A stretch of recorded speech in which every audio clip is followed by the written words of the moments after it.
The clock is ticking as another homeowner just went upside down in their house. Everybody, Scott Walters, buckle up and strap in. I got a hard-hitting, pull no punches, no sugarcoating it, no rainbows or sunshine. I'm just going to give it to you and give it to you straight. Friends, we got a good one to unpackage today. The seriousness continues to just mount for millions of people in their houses.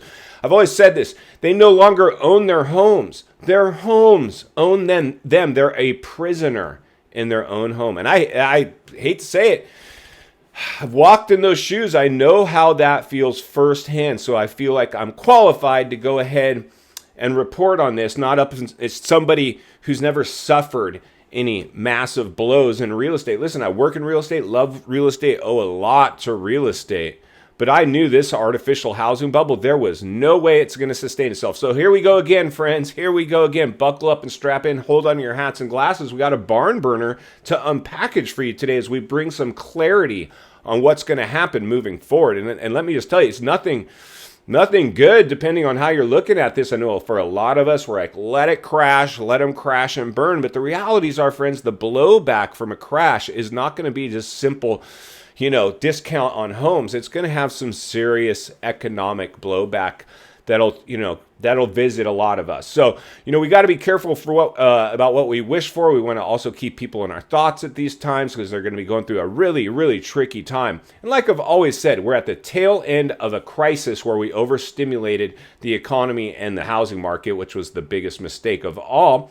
And the front end of a recession, we're in the entering phase, and just as fast as this bubble is created, its reverse course is equally as fast, a flash crash. So the playbook out the window, and the data will not save you, my friends. This one's going to sweep people up with panic and fear. So today we're going to take a look at an article from the Los Angeles Times that's pretty eye-opening. One of you, a subscriber, sent this in. Thank you so much. Love you guys. Continue to support the channel and send a lot of information on what you're seeing there as iron continues to sharpen iron as we stay centered and surrounded and try to keep ourselves, with a level head as we temperature check and heat map the biggest asset class in the world that's capable of collapsing the U.S. economy. And if the U.S. economy collapses, it'll collapse the world economy. We are the biggest economy in the world, and we have some massive issues. We put the economy and the housing market through the biggest stress test ever orchestrated or witnessed in world history. So that should have a lot of people's attention. Unfortunately, millions of people drank the economic Kool-Aid,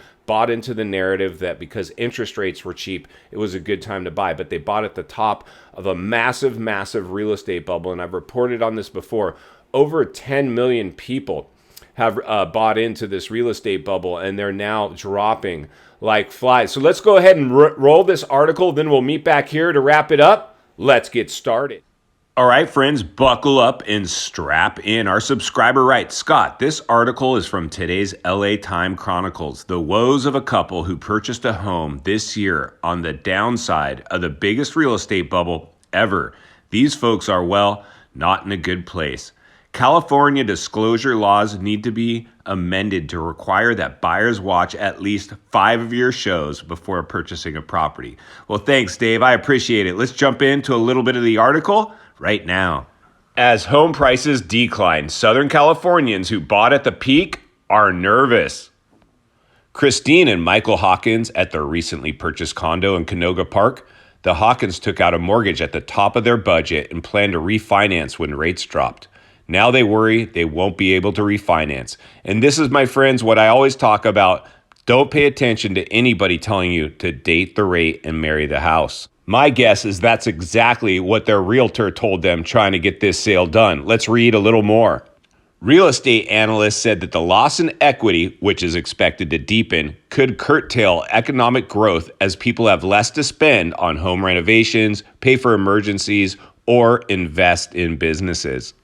Justin Bragg and his wife stretched to buy a home in Boyle Heights late last year. Now, after hearing of multiple shootings at parks near their home, they wonder if they made a bad choice. Well, sounds like it. Bragg, a high school teacher, feels unsafe just bringing their 3-year-old daughter to the neighborhood playground and worries that he won't be able to sell or find a renter that will cover their mortgage. And that's why we always check rental rates on our properties, friends. Let's keep reading.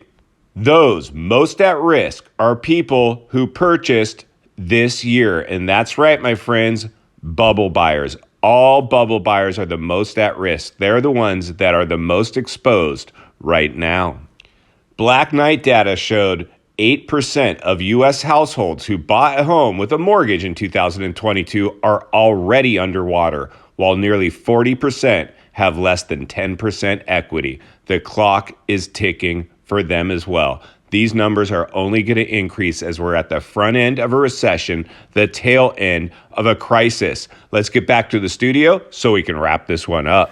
All right, friends, welcome back. So that's a little bit of what's going on in black and white. If you want to really know some facts of what's going on, this is what's going on currently.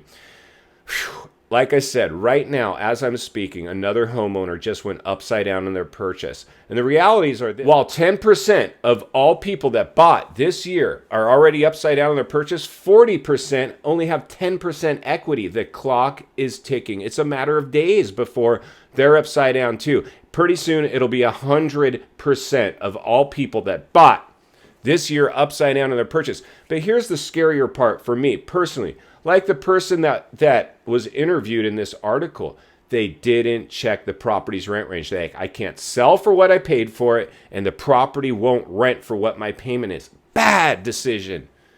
Bad decision. If I could teach anything here with this channel, always check rent ranges. When you buy your house, well, it is your house. You always want to look at it through an investor's eye. What would it rent for? What's my cost to own? Show me those properties. Scott, those are the properties I want to see. Yet millions of people, not one time, even the people I service, didn't come out of their mouths. Only investors are looking at that. So even if you're a first-time home buyer and you're buying your house today, tomorrow, next week, next year, always check it. Even if you're an all-cash buyer, if I was 20% down, would my payment cover its rent range? If that's the case, I will look at a property. And that's the way you look at properties. And then what you do is you live in it for a few years, and then you dump a renter in there, let them make your payment, and you move up the property ladder until you own a handful of properties, and you ride off into the sunset. This is what's playing out now, my friends. Millions of people are going upside down as we speak. They can't rent the home. They can't sell the home. They're stuck in the home. So what's the natural progression of that? What will happen next if we hit a recession, which is now 100% guaranteed? I'm waiting. You guessed it, foreclosures. A foreclosure wave will manifest next. And I've been very forward thinking, critical thinking here at the channel, predicting that this bubble wouldn't sustain itself, predicting that we would see massive declines in real estate. The federal chair himself said, we need a bit of a correction in the housing market. Those were his words verbatim. We need a bit of a correction. Oh, we're getting a bit of a correction, all right. We're going to get a massive correction because they're sugarcoating it because they can't spook the American public. They can't spook the financial markets. They're dancing on a razor's edge. This one is playing out all very clearly. It's buckle up and strap in time. In final thoughts, I come to you as a friend, as a content creator. Somebody wants to see you not only win in real estate, win in life, understanding what's happening now. Everybody who bought through the crisis, their clock is ticking. They didn't check rent ranges, and we're already seeing massive amounts of properties no longer worth what they owed. People are making payments on a house that are underwater, and that does not feel good. Even if you're capable of making the payment, you are not having fun with that right now. People are going to start walking away from homes, especially the people that came in with those minimum amounts down, no skin in the game, nothing keeping them to try to hang on to the home. It's going to have a very negative impact on them. It's not going to be fun. It won't be like, oh, it's, the thing to do, because it's going to have very negative consequences on you, because when this market bottoms out, you'll find yourself a renter not being able to buy because you either had a foreclosure or a short sale on your record. If I can recommend anything, like I always say, I would never recommend anybody do anything that I'm not doing myself. Insulate yourself with cash the best you can. If you bought in the height, you're going to learn a very important lesson, but you might miss this next buying opportunity. We'll talk moving forwards about a lot of the things that happened in the last bubble that some people were able to do, a very small percentage, but for the most people, they got nailed, and they got nailed very hard. If you appreciate the content, I want to humbly ask you to give the video a like, subscribe to the channel, leave a comment below. I would love to hear from you. Social media links in the description of this video if you'd like to contact me there, along with links to channels I've appeared on I think you might enjoy. If you need help buying buying or selling real estate here in America, the biggest network of top-rated agents in the nation ready to assist you. It'd be our honor and our privilege to do so. Email in the description for you as well. Also, if you're watching from your television set today and you enjoyed this video, I know you're going to love the next video. And there's an easy subscribe icon for your convenience. As always, thank you for your time. Please go make it count today. I'll see you on the next video.